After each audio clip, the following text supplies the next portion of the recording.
The windshield wipers fought against the blizzard as Robert Chen gripped the steering wheel tighter. In the back seat, his 8-year-old daughter Emma pressed her face against the cold glass, watching the snow transform their small Connecticut town into something unrecognizable. It was Christmas Eve 2008, and they were heading home from her piano recital when Emma suddenly gasped, "Dad, stop!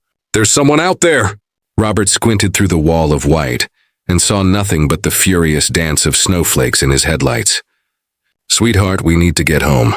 This storm is getting worse by the minute." But Emma was insistent in that way. Only children can be when they've witnessed something adults have trained themselves to overlook. "Please, Dad, I saw him fall.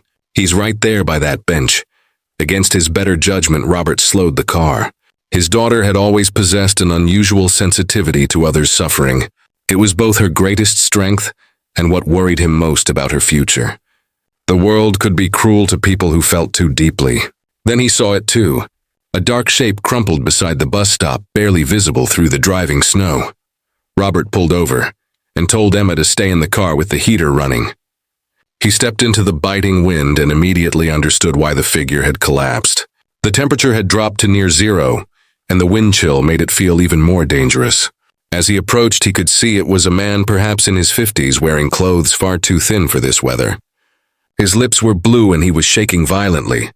"Sir, can you hear me?" Robert knelt beside him, brushing snow from the man's face. The stranger's eyes fluttered open, revealing confusion and fear. Robert recognized the signs of hypothermia from his years as a construction supervisor. This man didn't have much time.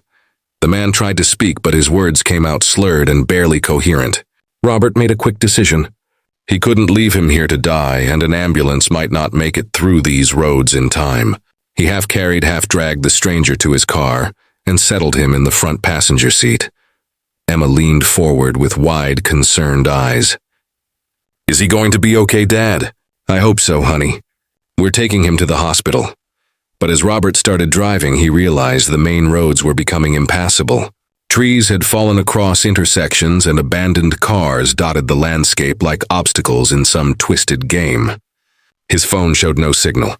The nearest hospital was 15 miles away through conditions that were rapidly becoming life-threatening, even for those inside. Vehicles?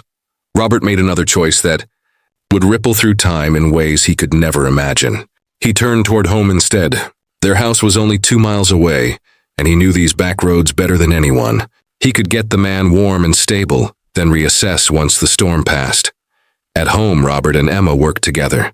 She brought every blanket they owned while Robert carefully removed the man's frozen clothes and wrapped him in warm layers.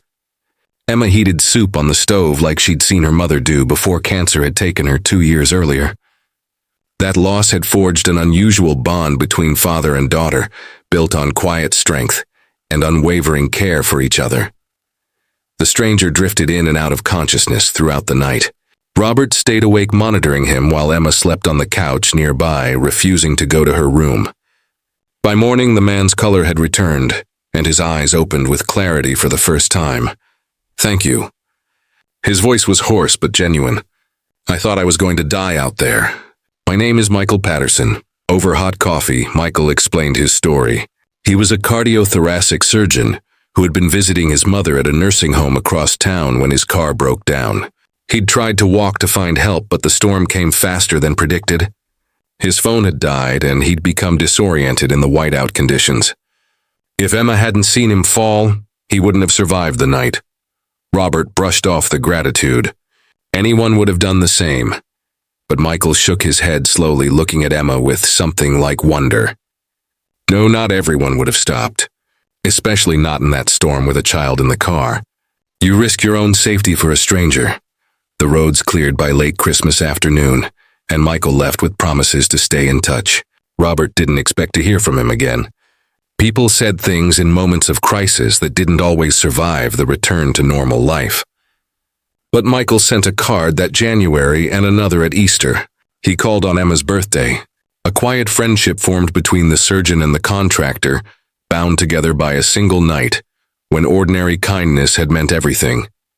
7 years passed. Emma grew into a bright 15-year-old with her mother's compassion and her father's steady determination. She volunteered at the local animal shelter, and organized food drives at school.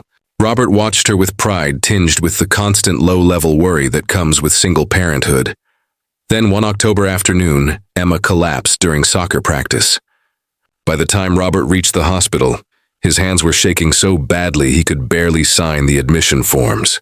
The emergency doctor's face was grave as he explained that Emma had a critical congenital heart defect that had somehow gone undetected until now. The walls of her aorta were dangerously weak and could rupture at any moment. She needed immediate surgery by a specialist with extensive experience in complex pediatric cases. The problem was finding that specialist quickly enough. The hospital's regular cardiac surgeon was out of the country, and transferring Emma in her condition was extremely risky. Robert felt the world tilting beneath him. He'd already lost his wife. He couldn't lose his daughter too. Then a familiar voice spoke from behind him. "I can do the surgery." Robert turned to find Michael Patterson standing there, still in his surgical scrubs from another operation. He worked at this hospital now, having transferred from Boston 2 years earlier to be closer to his aging mother. When he'd heard Emma's name in the emergency cardiac consult, he'd come immediately. The surgery would be delicate, Michael explained. The repair required precision and experience with cases just like this. But he'd performed this exact procedure dozens of times. He was perhaps one of only a handful of surgeons in the region qualified to handle it. And he would not let the girl who'd saved his life slip away, if he had any power to prevent it. Robert tried to speak, but no words came. He simply nodded. The surgery lasted 9 hours.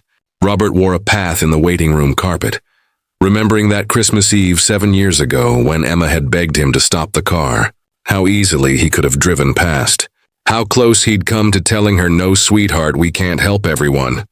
What would have happened if he'd listened to that voice of caution instead of his daughter's voice of compassion? When Michael finally emerged, he was exhausted but smiling. "She's going to be fine. The repair was successful. Your daughter is incredibly strong." Robert broke down, then letting 7 years of worry and grief and fierce protective love pour out in grateful tears. Michael sat beside him and simply waited, understanding that some moments required no words. Emma's recovery was long but steady. Michael visited often during her hospital stay, and in the years that followed became something like family. He told Emma once, when she was well enough to hear it, that she'd saved his life twice. Once by seeing him in the storm, and once by reminding him why he'd become a doctor in the first place. To use his skills to protect the precious, fragile gift of life. Emma graduated high school with honors and went to college to study medicine, inspired by the surgeon who'd saved her and her father, who'd taught her that stopping to help someone wasn't a risk but a responsibility. Robert attended her white coat ceremony years later and thought about how a single moment of kindness had created ripples that touched more lives than he could count. The truth is, we never know what seeds we plant when we choose compassion over convenience. We don't see how one act of humanity on a freezing December night can echo through the years, transforming tragedy into hope and strangers into family. But those seeds grow nonetheless in ways mysterious and beautiful. If this story touched your heart, please take a moment to like this video and subscribe to Pure Kindness Stories. Share it with someone who needs a reminder that small acts of goodness create miracles we cannot predict. And the next time you see someone in need, remember Emma's voice calling out through the storm. Remember that stopping might change everything. Because kindness isn't just something we do for others. It's how we become who we're meant to be. Thank you for watching, and may your own life be filled with moments of grace, both given and received.